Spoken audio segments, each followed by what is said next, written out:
Hello and welcome to yet another YouTube video here on this channel. In today's video we are diving into Monday, which is a productivity application, and this is one I have a bit of experience with since we are using Monday CRM at my day jobs, which means that I have a lot of experience because the CRM, even Monday Dev, there are a lot of different versions of this application, but the overall look and feel of the application is the same. So the user interface and the user experience will be the same across all of the different applications, but there are some minor differences to them. But if you had something like Monday CRM, Sales CRM, you could actually use that as a productivity app as well. But let's go ahead and quickly just get started with the pricing. There is a free plan here. You have a 14-day free trial, then you end up on the free plan, but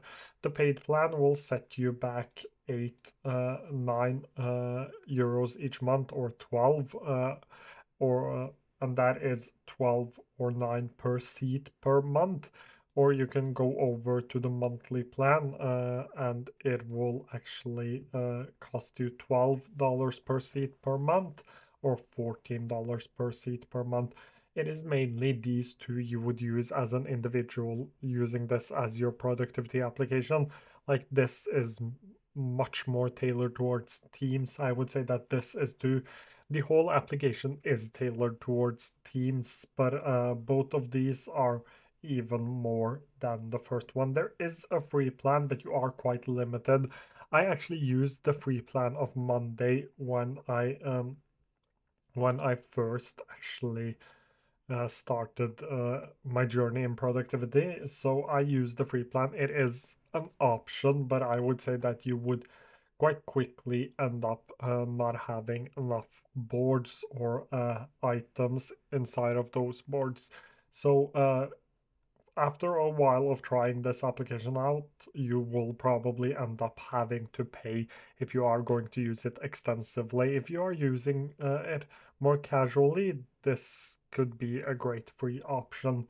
When it comes to how the application looks, it revolves around these tables, which are similar to tables you see inside of different applications, because you can also go ahead and add different filtered views of these applications. So let's say I wanted a Kanban board to just see this as a Kanban view. I could do that. Let's say I wanted a calendar, and I could do that.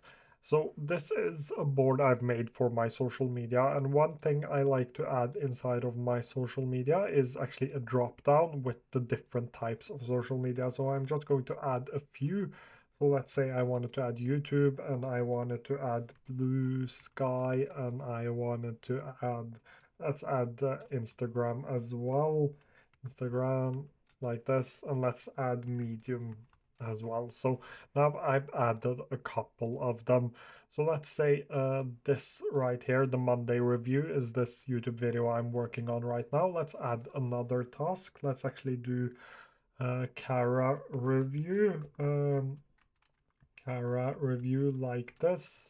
Add that as well.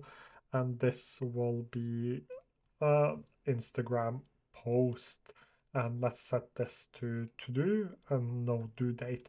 I can actually go into my Kanban board, and I can add a filter where drop down is, let's say it is Instagram, and I can save that to this view. So this view from now on will actually just show the things that are related to Instagram. So you would have to hit this save view once it is done to save this to your view, so you would be able to actually see the filtered view. You, as I said, have a calendar view here. This is based off of due date. If you have multiple dates, it will show here, so you can click to remove or to show. And you can also change the color, so I can change the color to be based on the group, board, owner, or whatever I want. Back to my main table, I saw that this probably needs to be changed. So let's change this to social media, and this covers most of the like basic stuff inside of here. Because you can add things like formulas and that gets more complex. Like I have added a formula where if something is less than 1 million, it is something, and if it is more than 1 million, it is something else. So you can do things like that. That is an if formula that you can add. If you are interested in a more in-depth video on Monday, please do comment down below and I will try to do that. The thing I wanted to talk about mostly in this one is actually note taking or creating a doc, because you can create a doc inside of here. This wasn't available the last time I looked at Monday, which is a while ago now. But here you have a couple of templates you can choose from, but you can also just go ahead and start your own. And this is a full-fledged like note-taking app option. You have the ability to backlink things, to mention people, to have table, page break. You can even add media into here, files gallery. You can add dynamic values. There are a lot of things. I can embed things. I can even add Airtable inside of here, social links. So there are a bunch of things you can do here. You can also add things like code block and have text formatting within here. And one other cool thing is that I can actually just embed my whole board inside of here. And as you can see, this is block based. So now it is embedding the board, but I will go ahead and delete this because I don't need that. You can also just press the plus right there, but I like to do backslash. And it also works with Markdown. So if you're familiar with Markdown, this also works with that as well. And if I go ahead and now create a new doc right here, it takes a little while, but now I have a doc, and let's actually do a backslash and let's mention another doc. It doesn't find them. It is supposed to, but it does not. So no results found. It does not find the doc that I have here because now I have two docs. Let's go the other way around and try this way. So mention doc. I'm not sure why that doesn't work, but it is supposed to. I can mention a person, but it is only me right here. But you have the ability to backlink. It worked earlier today, but I'm not sure why I can't get it to work right now. I can also add a cover, and I can also make this full width or make it narrow. So you have the ability to do full-fledged note-taking inside of here. You could have multiple boards, and you can have like docs in multiple boards. So let's this is a group, but I could create another board, but I just wanted to show you the group. The ability to add a doc within another group. Again, do backslash. Uh, let's try to mention again. Still no docs found, but you can actually